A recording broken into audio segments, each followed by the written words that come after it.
नमस्कार। नालंदा में जो मौतें हुई हैं जहरीली शराब से, उसके बाद में बीजेपी का जनता दल यूनाइटेड के साथ में तकरार बढ़ता हुआ दिखाई दे रहा है।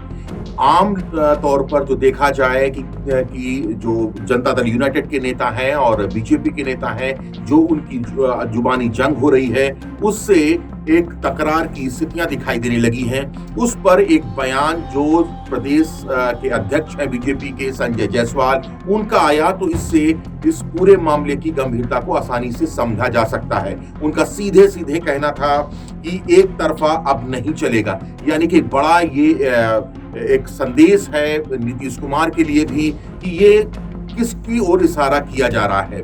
उनका कहना इसके साथ में ये भी था कि जो स्थितियां बन रही हैं उसमें लोगों को ये बताना बेहद जरूरी है कि 2005 के पहले क्या स्थितियां थी, किस तरह का राज चल रहा था प्रदेश में, और उसको बहुत से ऐसे जो लोग होंगे, कार्यकर्ता होंगे, वो अभी तक नहीं समझ पाए हैं।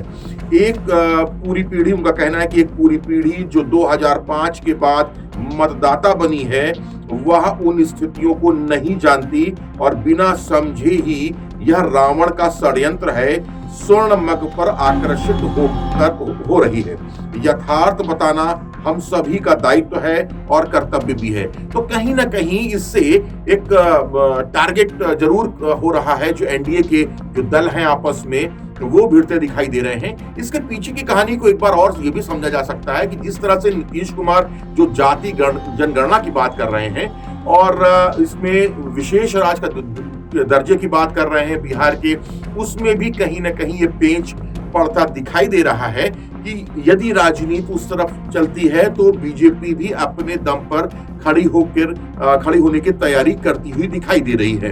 क्योंकि जो जाति जनगणना की बात है, उसको लालू प्रसाद यादव की पार्टी ने और लालू प्रसाद यादव ने जिस तरह से उठाया था, उसको नीतीश कुमार अपने हाथ से इस मुद्दे को जाने नहीं देना चाहते।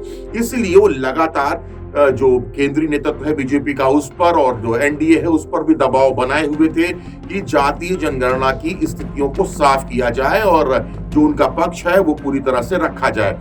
साथ में जो बिहार को विशेष राज्य का दर्जा देने की बात है, उससे वो अपनी जो राजनीतिक पकड़ है उसको मजबूत बनाए रखना चाहते हैं। लेकिन आज का जो बयान संजय जायसवाल का है, वो वाकई में मायने रखता है कि अब ये जो रणनीति है, जो खींचतान की बात है, वो किस दिशा में जा सकती है।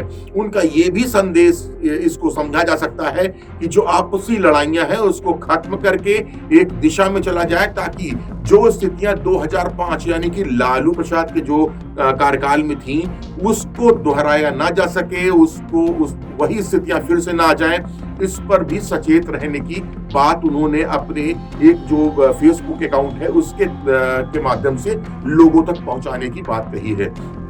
तो कुल मिला के ये जरूर कहा जा सकता है कि जो स्थितियां बन रही हैं वो वाकई में खींचतान दिखाती हैं और उस पर लगाम लगना बहुत जरूरी है। इस संदेश के बाद में शायद ऐसा प्रतीत हो, क्योंकि अभी आपको सुनाने जा रहे हैं जो उपेंद्र कुशवाहा ने जो बयान दिया, उसके बाद में जो बयान बीजेपी के एक मंत्री द्वारा आया, उसको आपस में तकरार के रूप में ही देखा जा सकता है। लेकिन ये एक जो बयान आया संजय जायसवाल जी का, वो काफी मायने रखता है कि आखिर अब किस दिशा में आगे बढ़ा जा सकता है। क्या बीच का कोई रास्ता है जिसके तहत हम आगे इस एनडीए गठबंधन को आगे ले जाएं? तो आप पहले देखिए वीडियो में, फिर सोचिए कि बीजेपी की जो रणनीति है या जनता दल यूनाइटेड की रणनीति है, वो किस तरह से और किस आधार पर काम कर रही है बिहार में। सर कई ऐसे बयान देते हैं, गठबंधन आयोग कई तरह की बातें हो, बिहार बीजेपी के नेता के बयान को आप लोग गंभीरता से लेते हैं? देखिए, बाकी चीज तो अलग बात है कि बिहार का कोई इशू है, लेकिन गठबंधन का जहां तक मामला है, तो गठबंधन के बारे में भारतीय जनता पार्टी का शीर्ष नेतृत्व ही डिसीजन लेता है। इसलिए इस मामला में इन लोगों के बयान का कोई अर्थ नहीं।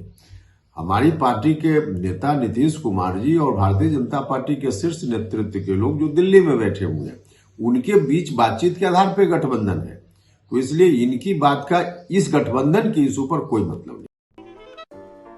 अगर आपको हमारा वीडियो पसंद आया हो तो इसे लाइक करें, सब्सक्राइब करें और साथ ही बेल आइकन दबाना ना भूलें।